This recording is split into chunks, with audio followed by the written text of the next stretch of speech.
سیدنا و مولانا محمد وعلا آل سیدنا و مولانا محمد وبارک وسلم۔ قال اللہ تبارک و تعالی فی القرآن المجید والفرقان الحمید۔ وکان فی المدینۃ تسعۃ رہط یفسدون فی الارض ولا یصلحون۔ یہ سورۃ نمل کی آیت نمبر 48 ہے۔ حضرت سیدنا صالح علیہ السلام جو کہ اللہ تعالیٰ کے جلیل القدر پیغمبر اور نبی ہیں، اس رکوع کے اندر اللہ پاک نے ان کا قصہ، ان کا واقعہ اور ان کی زندگی کے حالات اور ان کی تبلیغ و نصیحت، اللہ تعالیٰ نے اس کا ذکر خیر فرمایا ہے۔ ان میں سے ایک آیت یہ ہے کہ جب حضرت صالح علیہ السلام کی طرف انہوں نے بدشگونی کو منسوب کیا، یعنی آپ کی گستاخی اور بے ادبی اور بے حرمتی کرتے ہوئے جناب صالح علیہ السلام کو انہوں نے منحوس معاذ اللہ ثم معاذ اللہ کہہ دیا، تو حضرت صالح علیہ السلام نے فرمایا کہ یہ جو قحط پڑ رہا ہے، یہ جو تکلیفیں آ رہی ہیں، پریشانیاں آ رہی ہیں، مصیبتیں آ رہی ہیں، یہ تو تمہاری مخالفت کی وجہ سے آ رہی ہیں۔ اللہ کے پیاروں کی مخالفت اور اللہ کے پیاروں کی بے ادبی اور گستاخی کرنے سے اللہ تعالیٰ کی طرف سے جو عذاب آتا ہے وہ اجتماعی طور پر آتا ہے۔ یہ قرآن پاک میں جناب صالح علیہ السلام کے قصے میں اللہ پاک نے ارشاد فرمایا ہے کہ آپ کی اونٹنی کو قتل کرنے والے 9 شخص تھے، لیکن ان 9 آدمیوں کی وجہ سے ساری قوم کے اوپر عذاب آ گیا تھا۔ اللہ پاک ارشاد فرماتا ہے وَكَانَ فِي الْمَدِينَةِ، شہر کے اندر 9 رہط 9 آدمی تھے، 9 رہط آدمی تھے، یفسدون فی الارض، جو زمین کے اندر فساد پھیلاتے تھے، ولا یصلحون، اور وہ اپنی اور دوسروں کی اصلاح نہیں کرتے تھے۔ شہر سے مراد ہجر ہے۔ ہجر، ایک ہجر ہوتا ہے آنکھوں والی ہے کے ساتھ، اور اس کا معنی بنتا ہے جدائی، ہجر، اور ایک ہجر ہوتا ہے ہلکی ہا کے ساتھ، جو جیم کے بعد ہا آتی ہے، اس کا معنی بنتا ہے قصبہ، شہر۔ مدینہ شریف سے ملک شام کی طرف جو راستہ جاتا ہے، اس راستے کے اندر جتنے بھی دیہات اور قصبات آتے ہیں ان کو ہجر کہا جاتا ہے، اور اس شہر ہجر کے اندر جتنے پہاڑ تھے نا، ان پہاڑوں کو کھود کر تراش کر وہ اپنے اپنے مکانات بناتے تھے، اور اسی جگہ پر ایک ایسا بہت بڑا چشمہ تھا جہاں سے حضرت صالح علیہ السلام کی اونٹنی پانی پیتی تھی، اور طریقہ کار آپ نے یہ بتایا تھا کہ ایک دن تم اس چشمے سے سارے لوگ، ساری قوم پانی جمع کر لیا کرو، اور ایک دن میری اونٹنی کے پانی پینے کے لیے ہوا کرے گا۔ وہ سارا دن پانی پیتی تھی، اگر پانی اتنا پیتی تھی تو وہ دودھ بھی پھر ساری قوم کو دیتی تھی۔ یہ اللہ تعالیٰ کی قدرت کا کرشمہ ہے، اور حضرت صالح علیہ السلام کی اونٹنی جناب صالح علیہ السلام کا ایک معجزہ ہے، آپ کی نبوت کا ایک معجزہ ہے، اور آپ کی نبوت کی ایک دلیل ہے اور ثبوت ہے، پروف ہے۔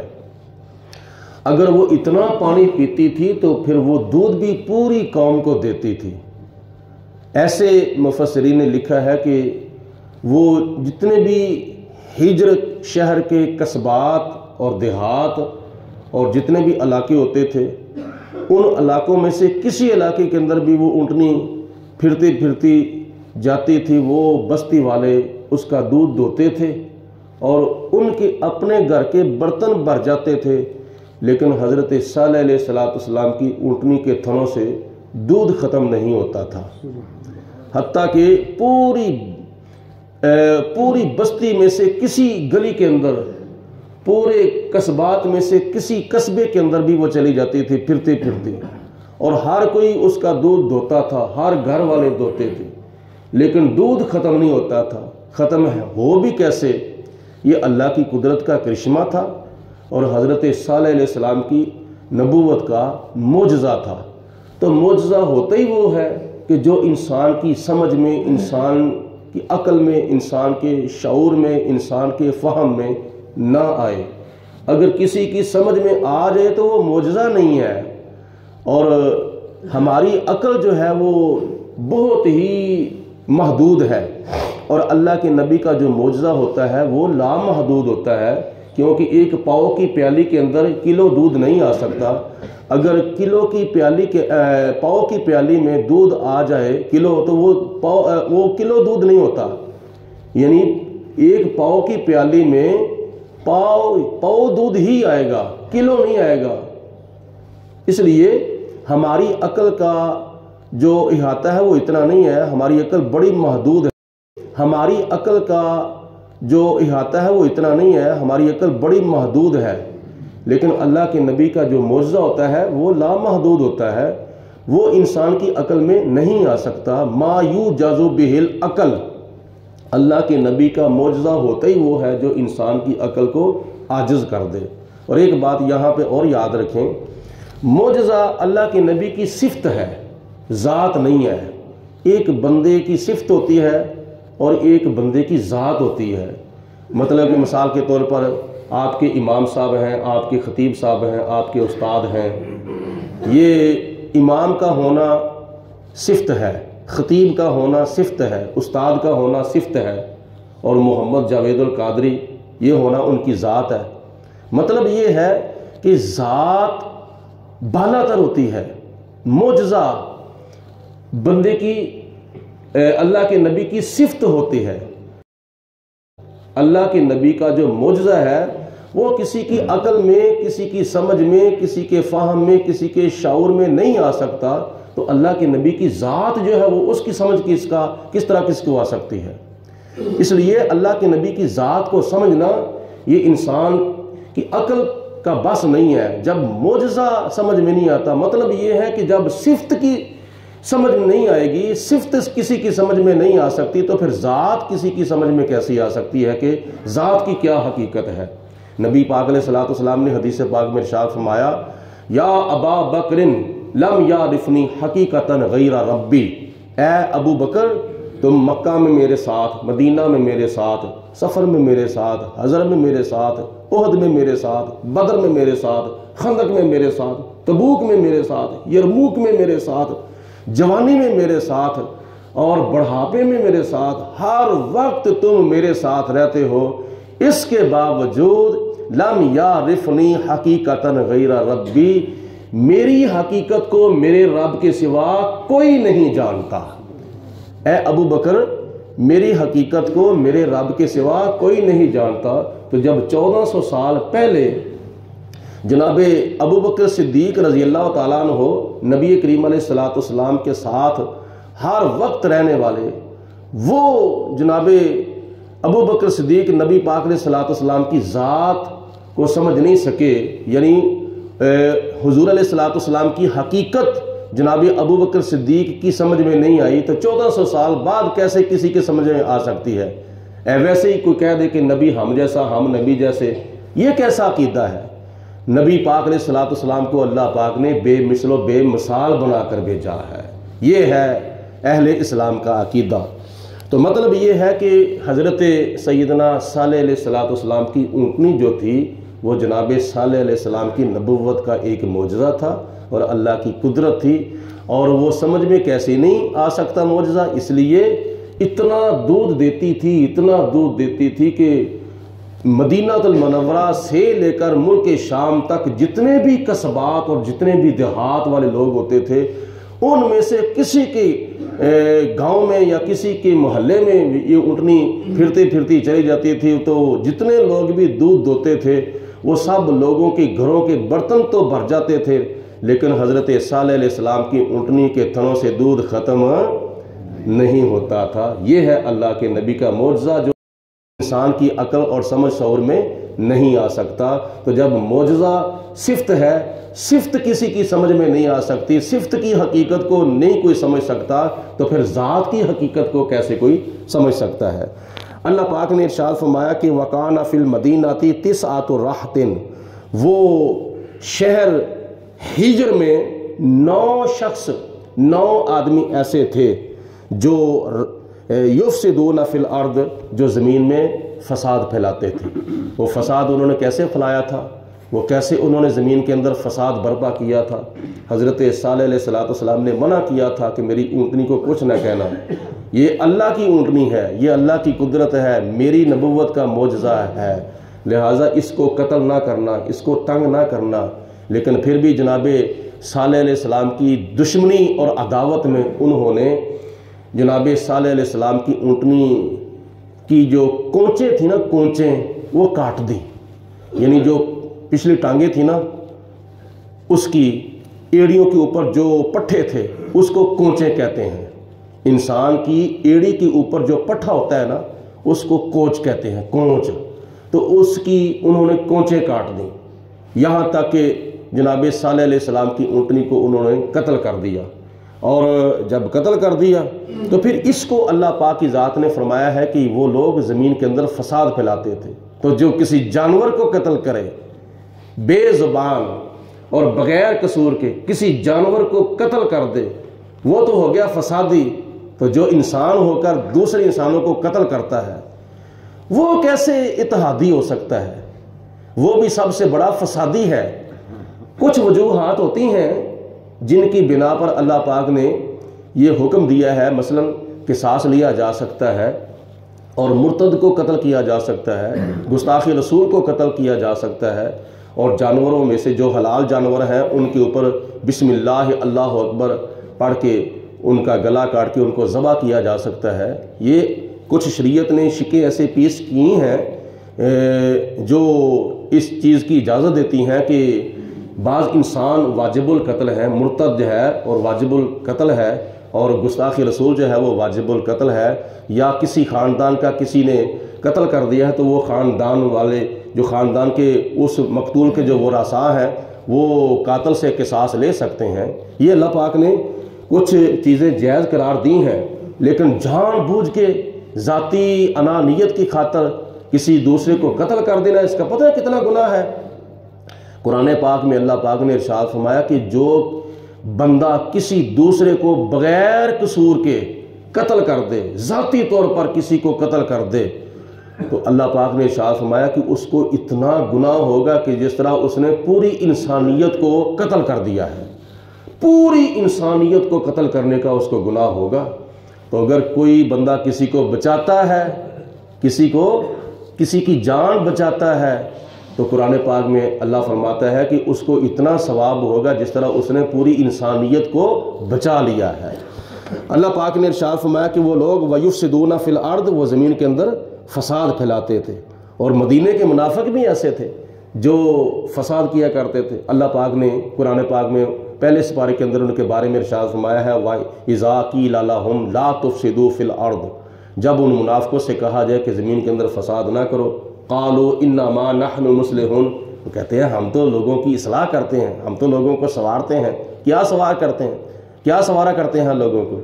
یہ لوگوں کے عقیدے بگاڑنا منافق لوگ یہی کرتے تھے کہ صحابہ کرام کو اس طرح کا دھوکہ دے کر یا ان کے ساتھ دغا کر کے یا ان کے ساتھ اوپر سے سلام لے کر یہ ان کے ساتھ اس طرح کی محبت کا اظہار کرنا۔ اللہ پاک فرماتا ہے کہ یہ لوگ فسادی ہیں، اور ان سے جب کہا جائے تو آگے سے کہتے ہیں نہیں، قالوا انما نحن مصلحون، ہم تو لوگوں کی اصلاح کرتے ہیں، ہم تو لوگوں کو سنوارتے ہیں۔ خدا تعالیٰ نے فرمایا خبردار الا انہم ہم المفسدون، خبردار وہ لوگ ہی فسادی ہیں، ولکن لا یشعرون، لیکن ان کو اپنے فساد پھیلانے کا علم نہیں ہے۔ اور ان کی دوسری نشانی پتہ کیا تھی؟ دوسری نشانی بھی اللہ تعالیٰ نے ساتھ ہی بیان فرما دی ہے، وَإِذَا قِيلَ لَهُمْ آمِنُوا كَمَا آمَنَ النَّاسُ، جب مدینے کے منافقوں کو کہا جاتا تھا کہ ان لوگوں کی طرح ایمان لاؤ، کن لوگوں کی طرح؟ صحابہ کرام کی طرح، جس طرح صحابہ کرام نے میرے محبوب کو مانا ہے، منافقوں تم بھی اس طرح مانو، تم تو اوپر اوپر سے کلمہ پڑھتے ہو، اندر سے نبی پاک علیہ الصلوۃ والسلام کے ساتھ دشمنی اور عداوت رکھتے ہو۔ اللہ فرماتا ہے کہ جس طرح صحابہ کرام میرے محبوب پر ایمان لائے ہیں تم بھی اس طرح ایمان لاؤ۔ آگے پھر مدینے کے منافقوں نے صحابہ کرام کو پتہ کیا کہا تھا؟ قالوا انؤمن کما آمن السفہاء، وہ کہتے ہیں کیا ہم بیوقوفوں کی طرح ایمان لائیں؟ صحابہ کرام کو مدینے کے منافقوں نے بیوقوف کہا تھا، بے عقل کہا تھا۔ آج بھی جو صحابہ کرام کی بے ادبی کرتے ہیں نا تو ان کا شجرہ انہی لوگوں تک جاتا ہے جو 1400 سال پہلے مدینہ شریف کے اندر صحابہ کرام کی بے ادبی اور گستاخی کیا کرتے تھے۔